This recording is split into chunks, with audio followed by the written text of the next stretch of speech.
Hello மக்களே, welcome to SP cinephile YouTube channel. நீங்கள் பார்க்க போகிறது இன்னைக்கு தமிழ் டப்பிங்கில் ரிலீஸ் ஆன மோட்டல் மெலாட்டி அப்படிங்கிற இந்தோனேஷியன் படத்தோட ரிவ்யூ தான் பார்க்க போகிறீங்க. இந்த படத்தில் அலெக்சாண்டர் கொட்டாடோ லீடாக நடிச்சிருக்காங்க. இந்த படத்தை டைரக்ட் பண்ணவர் மைக் அண்ட் பில்லி. இப்போ இந்த படத்தோட ரிவ்யூக்கு போகிறதுக்கு முன்னாடி என்னோட சேனலை இப்போ தான் ஃபர்ஸ்ட் டைம் பார்க்குறீங்கன்னா சப்ஸ்கிரைப் பண்ணி சப்போர்ட் பண்ணுங்கள். வாங்க இப்போ மூவிக்குள்ளே போகலாம். படத்தோட கதையை பொறுத்த வரைக்கும் 1997 இந்தோனேஷியாவில் மோட்டல் மெலாட்டி அப்படிங்கிற ஒரு பிளேஸ் இருக்குது. அந்த இடம் பார்த்தீங்கன்னாலே கொஞ்சம் அமானுஷமான இடம் மாதிரி தான் தெரியும். ஏன்னா பார்க்கறதுக்கே அப்படிதான் இருக்கும்.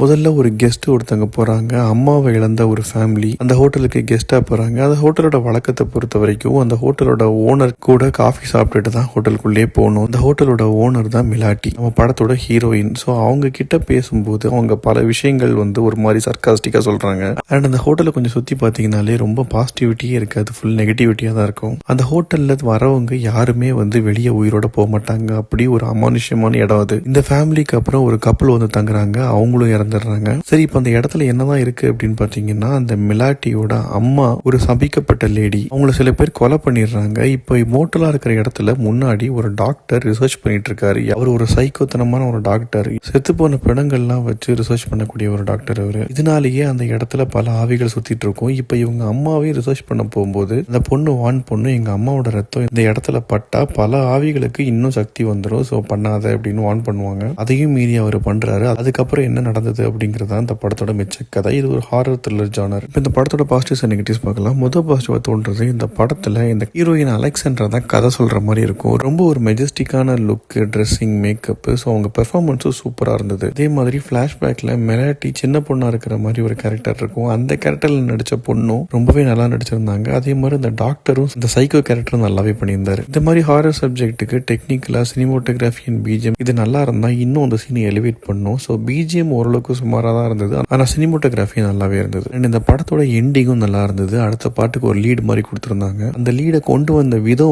நல்லா இருந்தது. இதெல்லாம் தான் இந்த படத்தோட பாசிட்டிவ்ஸ். மற்ற எல்லாமே நெகட்டிவ் சைடில் தான் வருது. இப்போ கதையை பொறுத்த வரைக்கும் நல்ல ஸ்ட்ராங்கான சப்ஜெக்ட் தான், ஆனால் எக்ஸிக்யூட் பண்ண விதம் பார்த்தீங்கன்னா ரொம்பவே மோசமாக இருந்தது. நமக்கு ஒரு ஹாரர் படம் பார்த்த ஒரு ஃபீலே வரல. எந்த இடத்துலையும் பெருசாக பயப்படுற மாதிரி சீன்ஸும் கிடையாது. சிஜி ரொம்ப ஒஸ்டா இருந்தது. அதனாலேயே நமக்கு அந்த பயம் வர மாட்டேங்குது. அதே மாதிரி பிஜிஎம்மும் கொஞ்சம் சுமாராக இருந்தனால அந்த எஃபெக்ட் சுத்தமாகவே இல்லை. அதே மாதிரி நிறைய சீக்வன்ஸ் ரொம்ப ட்ராக் பண்ணியிருப்பாங்க. எப்படா முடிப்பீங்க அப்படிங்கிற மாதிரி ஒரு ஃபீல் கொடுக்கும். நிறைய சீன்ஸ் இல்லாஜிக்கலாக இருக்கும். அது கொஞ்சம் கன்வின்சிங்காக பண்ணியிருந்தா இன்னும் பெட்டராகவே இருந்திருக்கும். மொத்தத்தில் இந்த படத்தை பற்றி சொல்லணும் அப்படின்னா, டேரக்டர் நல்ல ஹாரர் படம் கொடுக்கணும்னு ட்ரை பண்ணியிருக்காரு. பட் ஆனால் பெருசாக ஒர்க் அவுட் ஆகலை. என்னை பொறுத்த வரைக்கும் ஒரு பிலோ அவரேஜான மூவி தான். ஓடிடியில் தமிழ் டப்பிங்லேயும் அவைலபிளாக இருக்குது. ஆனால் கண்டிப்பாக மஸ்ட் வாட்ச் கிடையாது. அடுத்த ரிவ்யூல சந்திக்கிறேன். Bye, take care.